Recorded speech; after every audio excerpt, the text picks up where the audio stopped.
My wife and I visited Mount Rainier National Park back in July. This rekindled my wife's desire to climb the mountain, and we will attempt a summit of Mount Rainier in July of 2024.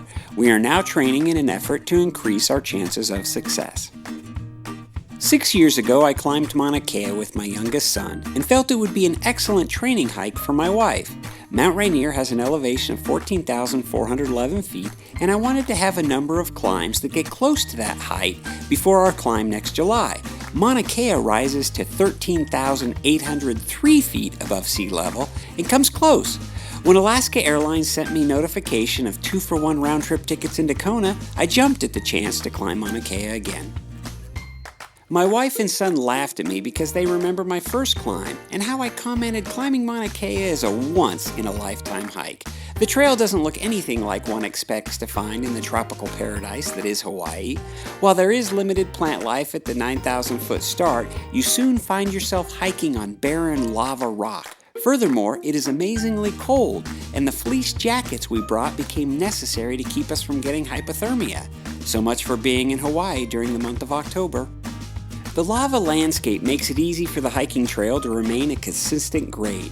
I also knew that the trail is listed as 13.2 miles round trip, and so I planned on a 6.5 mile hike up to the observatories.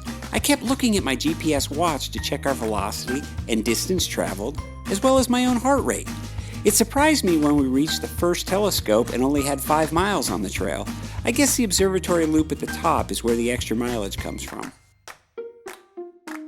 Once on top, my wife and I had a quick lunch and then started hiking down the road. While we could have gone back down the trail, it is a 2.5-hour knee-pounding ordeal that I didn't want to experience again.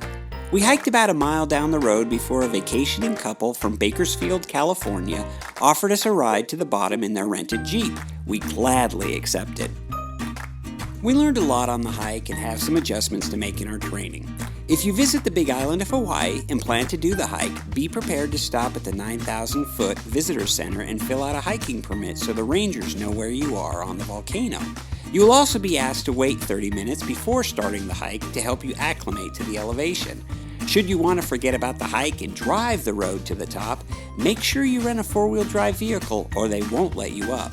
The views from the top are magnificent and well worth the trip. The reward for our effort included spending the rest of the week in Hawaii and enjoying the many attractions that draw tourists to our 50th state.